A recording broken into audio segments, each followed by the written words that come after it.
The three main trio is finally complete with Almeda finally getting her SP form. I think they really popped off with their design. It really makes her stand out a lot. But did this upgrade give her the justice that she needed, just like the other two main characters? In this video, I'll be showing her kit, how to use this character, and most importantly, how to build her. So let's go ahead and check her out. So with the new talent, after taking action, she heals allies with the lowest HP for a certain amount of her int, and dispels 2 debuffs. She will also apply 2 random debuffs to the 2 nearest enemy units. So yeah, just like any SP character, they'll always have the same version of their normal talent in addition with something new. But yeah, her being able to dispel more debuffs is really nice, alongside with her extra healing. So yeah, she could function a lot better as a healer. Also, I think it's really criminal they made her a mage unit rather than a holy unit. They really robbed her out of that one. With the class Master Stone, you want HP, defense, and int for all of them. And then with the Arena Stone, a defensive set. One of her best soldiers include the Windbloom Chanter. They can help refresh a skill, attack skill, when she uses a skill on her teammates. Fighting monks, they have extra healing and defense increase, so they can survive stuff. With the Shrine Maiden, you will most likely survive being one-shotted. Forest Priest to help dispel more debuffs. And then you got the Sky Archer, which gives her flying movement, which is really situational at times, so that moving around isn't an issue. A weapon that you can use on her is her exclusive, which is more offensive based, since you lower their mobility and make them unable to guard. The supporting weapons include Night Bloom to dispel more debuffs, some of the extra healing weapons, Red Moon for that HP and tons of int. If you don't have any of these, then anything to increase your int is fine. The armor, Tenios is really your only best option. You got the Nebulous Robe just for the HP increase. Maybe Twilight if you like more healing, but she may not survive here and there. It just increases her magic defense a lot more. So then Galaxy will be your last resort. The helmet, for extra survivability, you have Glowy that can give her extra healing before battle and can revive when taking fixed damage, as long as she's a mixed unit. Or you can use Dark Crown. The supporting options include Electric Headwear for immunity displacement, Earmuffs to help lower damage taken, Tenios for random buff, even Yggdrasil, which is mostly prevalent in regular content to give your tank immunity to stun and mobility down. As for the accessory, Goddess Tear to dispel more debuffs, Heart of Redemption that gives more healing and immunity to fixed damage, Holy Ring, which is my personal favorite, for the silence immunity, Angel Feather, which is not bad for more HP and healing effect while having stun immunity. With the enchants, you got Crystal for extra healing, or even Full Moon for the all stats increase. The kind of enchant stat that you want on her will be HP, int, and defense. However, having tons of HP and int is fine, since getting all 3 will be really expensive. Alright, so hopefully you guys have an idea on how to build your SP Almeda. So now, let's get on with the first Awakening stage. Alright, so for the stage, you're gonna be up against Rachel, Lambda, and then Chris. Alright, so let's take a look at the skills. For the 1C, you can do her unique one, which just gives her like extra healing talent effect, lets her apply 2 debuffs before battle, or she can do a strong debuff as an AoE attack. However, you can just bring a heal skill if you really need it, or you can do a passive one, which increases her int and magic defense if above 90%. Then for the 2Cs, I really recommend Holy Word. It's her only single target attack, and it's pretty safe to use. And then for the AoE, I really recommend this one because you can stay out of range. But if you really need to, you can also bring another extra healing skill. Alright, so for the soldiers that you can use, the wizards are pretty good. You'll better survive with them, and they can hit pretty well. Miss Dancing Witch will probably hit the hardest due to the crit, and plus the enemies are more vulnerable against physical attacks. And then you got the Sky Archer for the flying movement.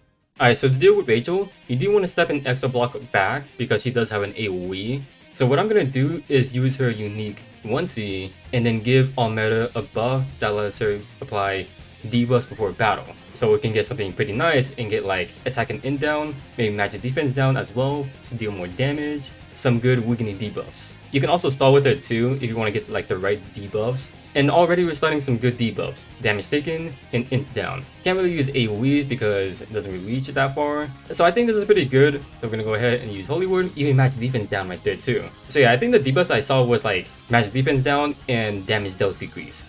And then to deal with Lambda, it is going to be very tricky because she does have linear AoE skills that hit really far thanks to her talent. So if you are carrying heal skills, this is most likely where you're going to be using them. But for me, I'm still just going to like keep on trying to stay away, trying to minimize as much damage that we take from Lambda. Hopefully get some like good debuffs on her too, like damage dealt decrease and int down.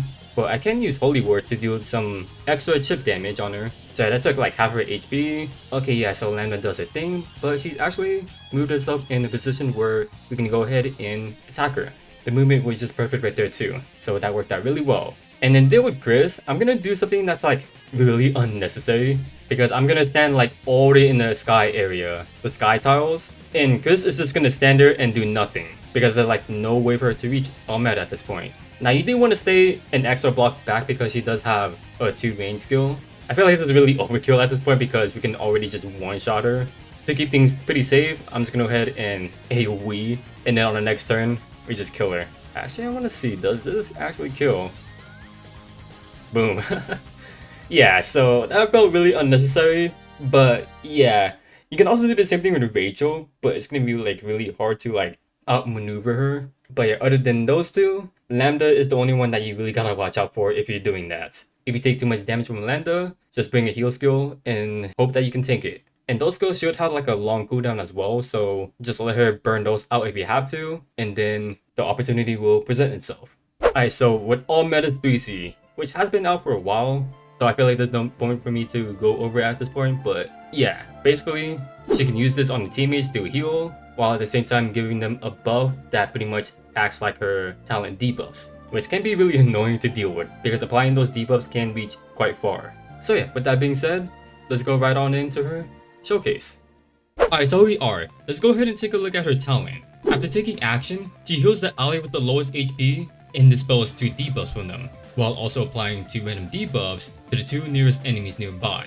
So unlike her regular form, where it has like a range limit, in her SP form, it just goes all over the map. So whoever enemy is the closest, they'll get hit with the debuff. So the demon enemy and the infantry enemy gets hit with 2 debuffs, and it's gonna be just weakening debuffs, so you're gonna see stuff like attack down, defense down, damage dealt decrease, stuff like that. And the healing thing, it is really clutch, but the way how you dispel with her talent is something that I really dislike.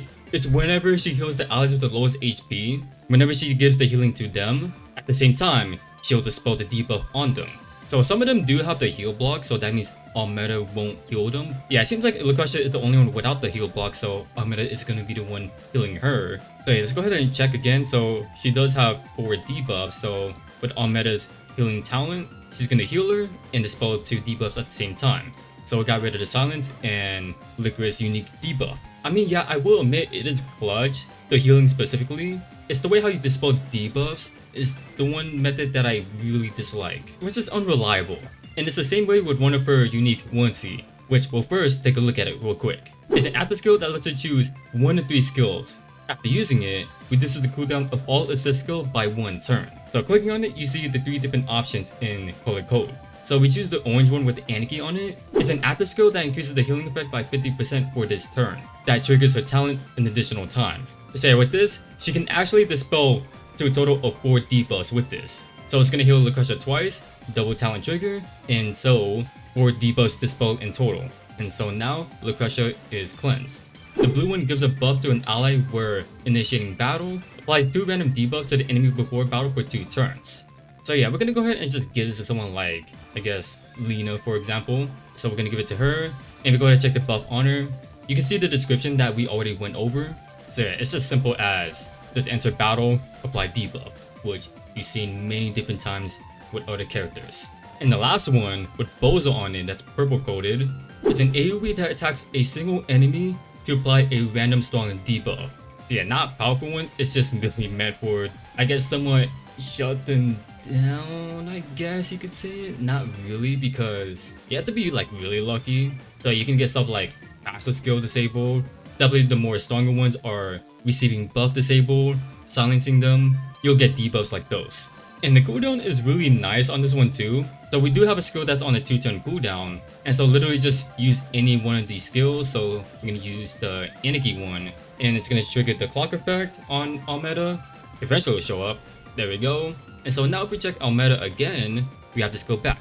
We count her turn ending, so that's -1 cooldown, and then the skill that we just used, another -1 cooldown. So we immediately get the skill back on next turn. And the neat part about it is that you can literally just spam it all that you want. So you can endlessly give your teammates the debuff one, do constant healing with Almeda so that she is constantly dispelling debuffs. You know, just do whatever you want with that skill. And now we get to finally get onto her best skill that she gets in the SP form. A 2-turn cooldown that reaches 3 blocks long, that's 3 block span. Grants 2 stacks of strong heart to multiple allies within range. It gives you immune to and reflects the 1 debuff received. That stacks up to 3 times that cannot be dispelled. That will also heal. So the nice part about it is that it's literally a combination of Rosencio's talent stack and Elma's light mirror. You can basically think of it like that. That's the easiest way to put it. So yeah, we got Licorice to do her thing, and we are going to take a lot of debuffs. Probably not the best place to show it because she just gives out a ton of debuff, but we were able to minimize the amount of debuffs that we got thanks to Almeda. Because if we do check out Saint of the Arc, she got so many debuffs thanks to Almeda. And if we were to check out our team, they would not have gotten this much debuff, even though it is still a lot. It would have been much worse without Almeda. But to enemies who applies a lot less than that, you can worry a lot less. You know, it's not a lot like Rosencio. Rosencio can always apply every single turn, while Almeda has to wait like every 2 turns to use it. It's a skill that you always want to use on the first turn, and then use Almeda's unique 1C to get it back on next turn. It's a rinse and repeat cycle that you want to keep the flow going. And then lastly, we're going to take a look at the 3C, which some of you guys might have already seen since it's been out for a very long time. But to those who haven't, it has a 5-turn cooldown that reaches 4 blocks around her. It's a heal skill that also gives a buff, where after taking action, deals 1 random debuff to 2 enemies within 4 blocks that lasts for 2 turns. So yeah, if you guys also haven't really seen this is what her 3C animation looks like. So yeah, no like the other special animation like the chibi sprite, but I'm pretty sure it was at the era where they didn't really do that. Now I could be definitely wrong about that. I don't think they started doing that until like a little bit later on, where they show up like the character 3C animation into like the sprite work animation. I could be wrong, but let's go ahead and take a look at the buff. So we do got the 3C icon equipped after taking action, deals 1 random debuff to 2 enemies within 4 blocks. Yeah, it's just simple as that. It's pretty much the normal version of Almeda's talent. That's basically what it is. Yeah, they don't make it as simple as they used to before. You know, gotta miss like the old days where like some 3Cs were like a combination of 2 powerful skills. Another example that I can think of is like AoE 3Cs that just gives like a few debuffs with like a unique debuff as well. You know, nowadays we got like 3Cs that like if you kill or don't kill, you can move all the way back and it will refresh all of its cooldown. AoEs, that's also a faction buff where you can reapply it just by using it simply. You know, power creep stuff. It's really inevitable in every game. Eventually it gets to that point, you know, and there's no way of stopping it. You know, if the game wants to really live on, the creators gotta do something really crazy. Hopefully not enough to bring the game to its demise, you know. And it's also not even the characters, it's also like some equipment, like some broken equipment that like completely changes the way how you use characters. I can already think of one equipment that's really game changing, and I really hope that Langrisser doesn't like keep on falling down that path. Otherwise, I feel like that would definitely ruin the game by a lot. So, overall, I think I gave SP Almeda too much credit when I first saw her. Now, don't get me wrong, she's a pretty great healer with a reliable new heal skill and is a debuff machine, but that's really the only positive thing about her. As a solo healer, she's not going to provide much compared to Tiaras, Liana, and especially Rosen. Her debuffs definitely comes in handy to just weaken the enemies, and that's going to be the main selling point of using her. Like sure, her new 2C skill is really strong, but when I look at Rosen, she does a better job at that and can keep the team healthy constantly. Using Rosencio always makes you feel safe, nothing to really worry about. Looking at Tiaras and Liana, they can also provide a ton of healing while also providing a lot more support. You know, Tiaras has Miracle, Attack Blessing, her talent buff that gives healing after battle.